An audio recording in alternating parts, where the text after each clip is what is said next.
ज्ञानोबाराय म्हणतात हे धर्मकीर्तन आहे, किंबहुना तुमचे केले धर्मकीर्तन सिद्धी गेले, तेथे माझे जे उरले पायिकपण. त्या ठिकाणी माझं तर काय एक पायकी आहे, मी एक तुमचा दास आहे, सेवक आहे, एवढंच काम माझं आहे. सेवकही करावे सांगितले काम, तेथे हुतूपण कामा नाही. मी एवढं करीत आहे, तर मग आता मी माझी अहंता किंवा अहंकार किंवा मीपणा, याच्या मीपणाच्या स्वाधीन झालो की मी परतंत्र झालो.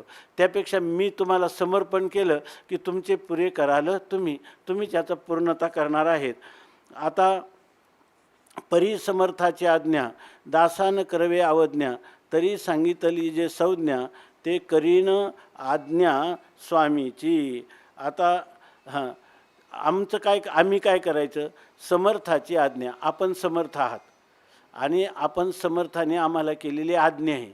आणि मागच सांगितलं आणि मी पण तुम्हाला म्हटलं की चित्ताच्या एकाग्रतेने तुम्ही हे ऐका असं म्हटलं. या परिजे निज सज्जन ती व्हावे सावधान, द्यावे मज अवधान हे विज्ञापन बाळत्वे. ही माझी तुम्हाला सांगितली जी ती माझी विनंती आहे. आणि ती कशी आहे? बालपणाने लढिवाळपणाने केलेली विनंती आहे.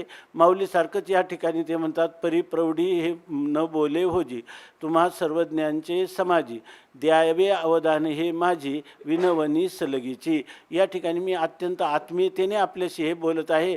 माझी तुम्हाला काही आज्ञा नाही किंवा मी कोणी श्रेष्ठ वक्ता आहे आणि तुम्ही कनिष्ठ आहात आणि मी तुम्हाला ह्या ग्रंथाद्वारा विशेष काही निरूपण करणार आहे असं नाही. मी केवळ तुम्ही समर्थ आहात आणि तुमच्या आज्ञेचं पालन करीत आहे.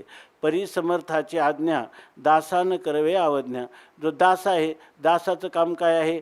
त्यांनी सांगितलं, दास्यत्वाचं लक्षण सांगताना सांगतात की अनुकूल्यस्य संकल्पः प्रातिकूल्यस्य वर्जनम रक्षिष्यति ती विश्वासः गोप्तृत्ववर्णम तथा आत्मनिक्षेप कार्पण्यो षड्विधा शरणागती. जेव्हा तुम्ही कोणाला शरणागत झाले किंवा त्याचे दास झाले, तर त्या दासामध्ये केवळ ही भावना नाही की मी तुमचा दास आहे, तुमचा दास नाही, तुमचे दासीचा दास करूनही ठेवा. आपल्या संस्कृत वाङ्मयात तर असं आलं की साप्तवा विकल्प आहे. आठवलं तर सांगत श्लोक, तर त्याच्यामध्ये ते सांगतं का तुमच्या दासाची हलकी सालकी कामं करणाऱ्या दासाच्या दास होण्याचं जर मला भाग्य प्राप्त झालं तर हे मी माझ्या जीवनातलं विशेष समजेल. असं प्रकाराने त्या संस्कृतमध्ये एक राजा होते कवी कुलशेखर म्हणून, आणि ते पुढं कवी झाले. तर त्यांनी हा श्लोक लिहिला काय? मज्जन्मनः फलमिदम मधुकैटभारे. माझ्या जन्माचं खरं सार्थक तेव्हाच झालं असं म्हणेल की मत प्रार्थनिया येश एव अनुग्रह, ते येश एव अनुग्रह. तू या ठिकाणी माझ्या जन्माचं सार्थक झालं आणि तुमचा अनुग्रह कृपा झाली असं मी कधी समजेल?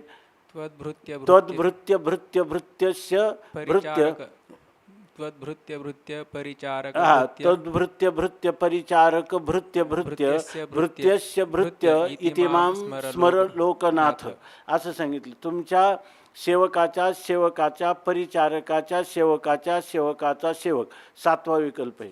तर या इतका असं जर मी कोणी राहणं हे खरं काही शरणागतीचं लक्षण आहे. आणि शरणागत ज्याला झालं तेथून पुढं आपलं जीवन शरणागत झालं हे कधी समजायचं? फलबलकल्पे आहे. अनुकूल्यस्य संकल्प, त्यांना जे आवडेल तेच करायचं. प्रातिकूल्यस्य वर्जनम, त्यांना ज्याला आपण शरणागत झालो, ज्याचा आपण दास झालो, त्या स्वामींच्या प्रतिकूल काहीही करायचं नाही.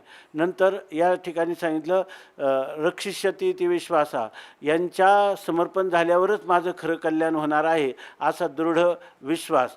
आणि गोप्तृत्व वर्णम तथा, आणि माझ्या जीवनाचं खरं संरक्षण करण्यासाठी माझा संरक्षण करता म्हणून मी यांनाच निवडलेलं आहे अशा प्रकारची भावना. आणि आत्मनिक्षेप म्हणजे आपण पूर्णपणे झुकून देणं, माझा मी न राहिलो आता पूर्णपणे, हे खरं पारतंत्र्य आहे की म्हणजे हे खरं या ठिकाणी दास्यत्व आहे.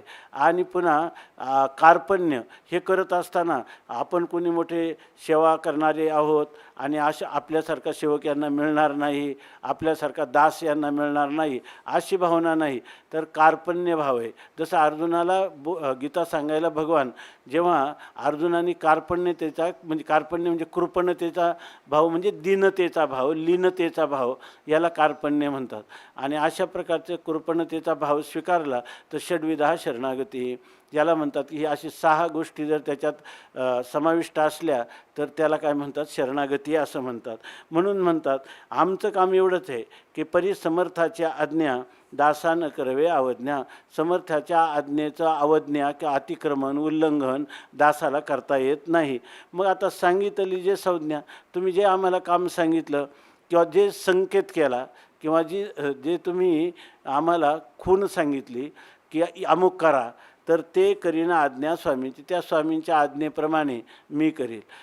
त्यांच्या आज्ञा शब्दाचा अर्थसुद्धा व्युत्पत्ती करताना मला वाटतं अमृतानुभवात कुठंतरी व्युत्पत्ती कोणी केली की असं म्हणतात ज्ञानमिती आज्ञा सर्वत्र इथं असं म्हणतात ज्ञान म्हणजे त्यांनी सांगितलेल्या पदार्थाचं जे स्वरूप आम्हाला कथन केलेलं आहे तेच सर्वत्र पाहणं, म्हणजे सर्वत्र भगवत भाव किंवा सर्वत्र स्वामी भाव. आपला स्वामी दिसतो एवढाच नाही, तो सर्वत्र व्याप्त आहे. अशा ऐसा पसरीनं भाव, अशा प्रकारची जी स्थिती आहे तिला म्हणतात की या ठिकाणी करीना आज्ञा स्वामींची. स्वामींनी आज्ञा करावी म्हणजे तुम्ही आज्ञा करावी आणि आम्हाला तुमच्याशी बोलायचं झालं तर आम्ही मात्र काय करावी, अनुज्ञा करावी किंवा आम्ही याचना करावी.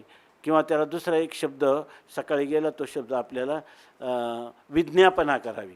जसं पंढरपूरला पांडुरंगापुढं तुकोबाराय म्हणतात, श्री पंढरीशा पतित पावना एक विज्ञापना पायापाशी. विज्ञापना म्हणजे आम्ही अत्यंत नम्रतेने लढीवाळपणाने आपल्या चरणापुढं केलेलं हे आत्मनिवेदन आहे, त्याला विज्ञापना असं शब्द आहे, तसं सांगितलं.